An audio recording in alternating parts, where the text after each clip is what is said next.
Today we're going to make something that Mom's been wanting for a little while. Look at these. Homemade onion rings. Let me show you how we made them.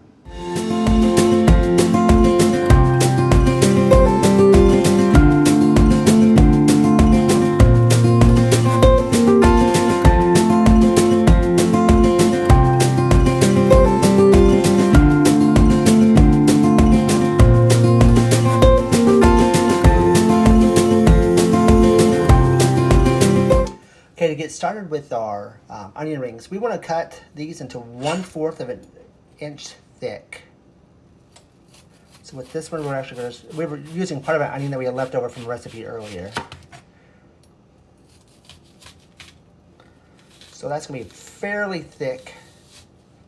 And be careful when cutting. I'm pretty dangerous when I do mine. And then we're going to carefully separate these. And we're going to set them off to the side while we get our mixtures ready. All right, now we're going to go ahead and get some of our mixture ready here. We've got 1/2 cup of flour. And to that 1/2 cup of flour, we're going to put 1 tablespoon of baking powder.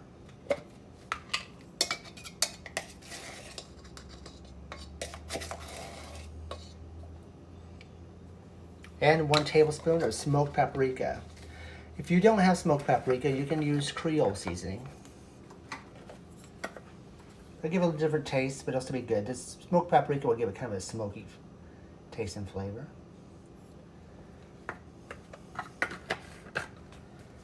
We're going to combine that all. Make sure it's mixed nice and evenly while making a mess like I usually do.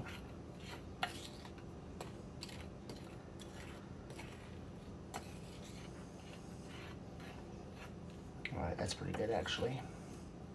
Then we're going to take our onion rings one by one. We're just going to flour each of them lightly.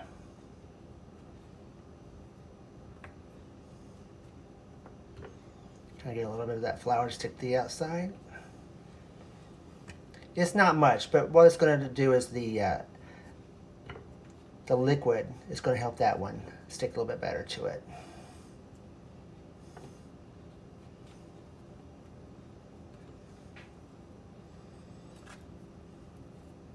We love onion rings, but it's really hard to find good onion rings anymore. It seems like every place you go now, they're frozen or out of a bag, and there is a huge difference in consistency and in flavor. And these really don't take very long. It seems like a lot of work, but it's not. It'd be great for a party. It'd be great for a food truck. As long as you were organized. If not organized, they could put you behind pretty fast.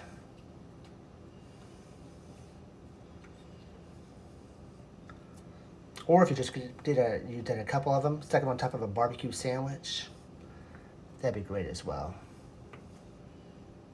All right, we're almost done with that, and then we're going to go ahead and start creating our liquid mixture.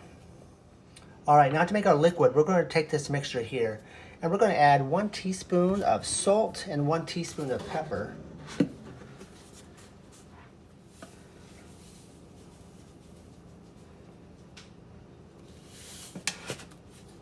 Salt. This will give it just a little bit more spice.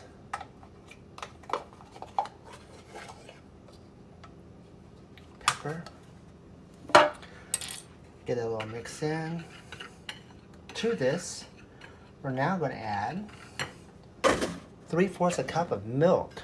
So we're actually not wasting this flour. We're using it as our liquid there, just so we aren't wasting all that extra flavor we have. And we're going to add 1 egg. And this is always dangerous. Cracking it, like I said, always dangerous. Always cracking it with that. We're just going to mix this all together.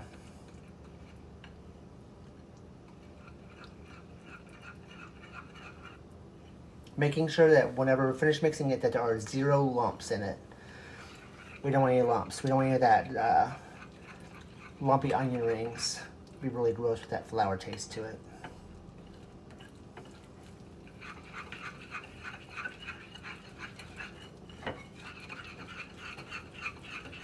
It's got a nice orangish brown color, especially with that smoked paprika in it.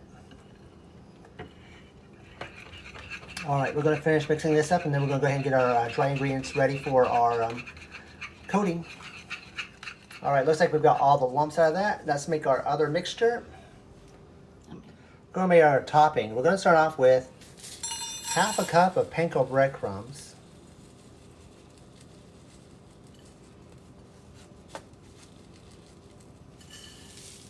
And half a cup of cornmeal. Now, if you don't have cornmeal, you can use all panko breadcrumbs. But we just want to give it a little bit extra crunch. And this this cornmeal will help give it a little extra crunch. We're going to mix this all together, and we're going to start assembling our onion rings. All right, to do our onion rings, we're going to take an onion ring. We're going to put it in our batter. And it's like most of my recipes, I get my hands dirty a lot. Let's take this, crunch on the outside of it. I'm just going to show you how to do a couple of these, because we're going to go ahead and stick those in the fryer. We preheated our fryer to 360 degrees. All right, we're going to finish battering these all up, and then we're going to show you the deep frying part. All right, we're going to drop our basket down in there. And I know I mumble sometimes, but the reason we put the basket down there is we want something to catch the onion rings whatever we're frying, but we don't want it to stick. If you would put the onion rings directly on the basket and put it down, the onion rings would actually stick to the basket, and that's what we don't want. So we're going to take our onion rings here, and we're going to go ahead and drop those in one by one.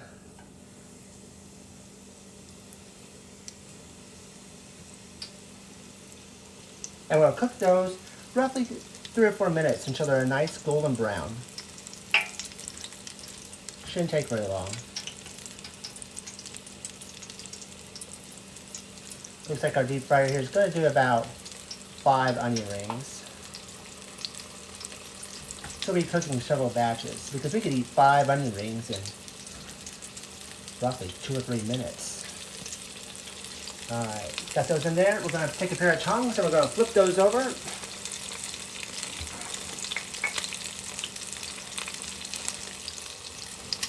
Got them. We're going to go ahead and flip those over. They are they smell great, and they're turning into a wonderful golden brown. We've got off to the side. We've put a pan and we've put a paper towel on that to help soak up the rest of the oil that we don't get off there. Those are a nice golden brown. We're going to lift those up. Look at that. Not going to brag or anything, but look how nice and crunchy that is and how well coated it is. We're going to take that off to the side. While they're still hot, we're just going to take our salt shaker and we're just going to add just a little bit of salt for a little bit extra flavor. Salt helps bring out the flavor in a lot of different things. Don't have to go overboard though. All right, our first 5 onion rings are down. We're going to put 5 more. I'm going to go ahead and finish these off. All right, we're finishing these up. Should be just about a few more seconds. Now, if you enjoy recipes like this, please take a moment to subscribe and like to our YouTube page. Also, depending on how many onions you do, you may run out the dry mixture of the panko breadcrumbs. If you do, just go ahead and add a little bit more. Remember, it's equal 50-50. Let me show you what these look like. This is what homemade onion rings look like. Golden brown, crunchy, smells wonderful. We're looking forward to eating these. We hope you enjoyed this recipe.